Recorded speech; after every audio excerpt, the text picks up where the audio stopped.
नमस्कार दोस्तों, स्वागत है आपके अपने यूट्यूब चैनल वन्य जीव एवं पर्यावरण संरक्षण में। दोस्तों, हम एक बार फिर से रेस्क्यू करने पहुंचे हैं और आज राजस्थान के बांसवाड़ा जिले पंचायत समिति बांसवाड़ा के अंदर कुंडला गांव के अंदर एक अजगर की सूचना प्राप्त हुई और सूचना प्राप्त होते ही तुरंत हम पहुंच चुके हैं स्पॉट पर। तो दोस्तों, दिखाते हैं, आइए चलते हैं उन झाड़ियों की ओर जहां पर अजगर छुपा बैठा है।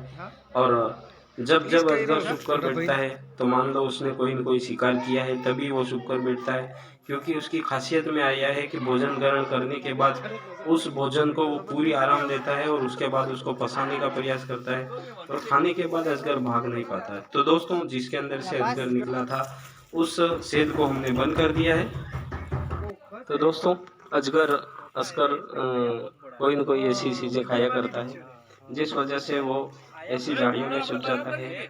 दिखाते हैं क्या साइज है अजगर की।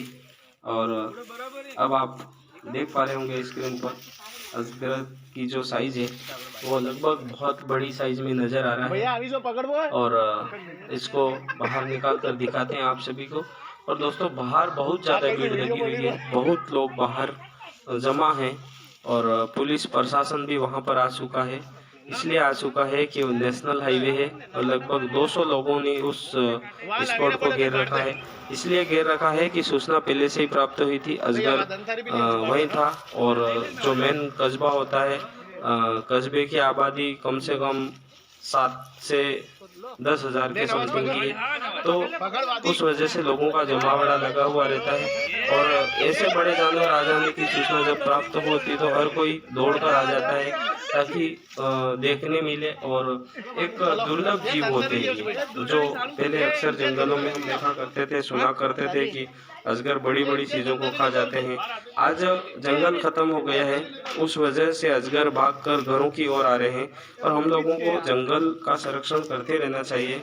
जैसे जैसे आबादी बढ़ रही है उसी तरह जंगल भी उतनी ही रफ्तार से कम हो रहे हैं। तो दोस्तों, हमें पर्यावरण को सहेज कर रखना है और हमें अपने जीवन में पर्यावरण सबसे ज़्यादा रोल अदा करता है। आप मानते होंगे आपके जीवन में मंथली आप 3 से 4 ऑक्सीजन गैस सिलेंडर के बराबर आप ऑक्सीजन यूज़ करते हो। तो दोस्तों, जीवन भर में हम कितना ऑक्सीजन यूज़ कर लेते हैं, उसी प्रकार हम निस्वार्थ भाव से प्रकृति हमें बहुत कुछ उपहार में दे रही है। भोजन, खाना, फल, अन्य जो चीज़ें हमें उपहार में दे रही, बदले में हम प्रकृति को कुछ भी नहीं दे पा रहे हैं। ये बहुत बड़े दुख का विषय है हमारे लिए। तो हमें लगातार इसमें प्रयास करते रहना है और जहाँ कहीं भी मौका मिले प्रकृति के लिए आप जो आप पे कर्जा है उसको उतारें। और दोस्तों, हम लेकर पहुँचे हैं अजगर को उस जगह जहाँ पर बहुत ज़्यादा लोग जमा हैं और दिखाते हैं अजगर ने बहुत बड़ी चीज़ खा रखी है। तो दोस्तों, ये भागने का प्रयास भी कर रहा है। लगभग इसने पिछले हमारे भाई साहब सुभाष जी मौके पर पहुंचे, मेरे प्रिय मित्र हैं और बहुत ही अच्छे विशेषज्ञ हैं राजनीति के। तो दोस्तों, उनके आते ही मैं गदगद हो गया। तो दोस्तों, अजगर ने बहुत बड़ी चीज में कोई जानवर खा रखा है। दिखाते हैं क्या जानवर खाया है। उसको बाहर इसलिए निकाल पा रहा है कि ये अपनी ऊर्जा को एक ताकत दे सके जिससे कि वो भागने का प्रयास कर सके, हम लोगों से बच सके। उस वजह से अपने भोजन को वापस निकाल देता है।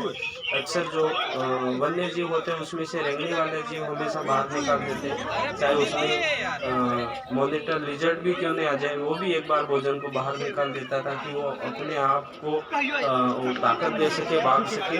तो दोस्तों, इसने बहुत बड़ी एक बिल्ली को खा रखा था तो उसको इसने बाहर निकाल दिया है और अब ये नई ऊर्जा देगा अपने बॉडी को और भागने का प्रयास करेगा ताकि वो हमसे बच सके। क्योंकि जीवन में हर जो जीव होता है वो बचने का प्रयास करता है। तो दोस्तों, इसमें आई नई ऊर्जा और इसने भागने का प्रयास किया तो ये पूरे गेट के ऊपर से चढ़कर भाग रहा था। हमने पकड़ के वापस सभी को दिखाते हैं। आप देख पा रहे होंगे कि इतने लोगों का जमावड़ा लगा हुआ है यहाँ पर अजगर को देखने के लिए। तो दोस्तों, इसको हमने वापस इसको रेस्क्यू किया है और निकाला है ताकि हम इसको फिर से नए सिरे से बचा सकें, ताकि जो इसने भोजन किया था उसको उगल दिया है। वापस क्लास स्कूल था, तो बच्चे बहुत ज़्यादा थे। और दोस्तों मैं और जो अपनी टीम है पूरी तरह से तन मन लगाकर इन कामों के लिए लोगों को सजग कर रहे हैं, ताकि कोई भी दूसरे भी जीव हो उन सभी को हमें बचाना है। और मुख्य हम जो काम है वो जीवों का बचाना ही हमारा काम नहीं है। ऐसे जीवों के से जो डर रहता है उस डर को निकालना हमारा मुख्य काम है, ताकि हमारा जो ध्येय वाक्य है उसमें से एक ही बात आती है कि हम इंसान को जीवों से और जीव को इंसान से बचाने का प्रयास कर रहे हैं। तो दोस्तों एक दूसरे के पर्याय हैं ये। सबसे पहले इंसान बचेगा तभी जीव बचेगा। तो दोस्तों इसने कुछ मिला था, तो वो खाने के बाद इसको हमने धोया और इसको वापस अब जो थैला था उसके अंदर पैक कर रहे हैं और पैक करके इसको पर्यावरण में रिलीज कर देते हैं। आपने हमारा वीडियो देखा, हम हमारी बातों को सुना, तो थोड़ा सा जीवन में आप अमल भी करें और काम भी करें। तो साथ में चैनल को सब्सक्राइब करें, अपने दोस्तों में शेयर भी करें, ताकि हमें हौसला मिले कि हम और काम कर सकें। धन्यवाद आपका, बहुत बहुत धन्यवाद। लगातार आपको एक जो अपनी टीम है वो लगातार बड़ी होती जा रही है।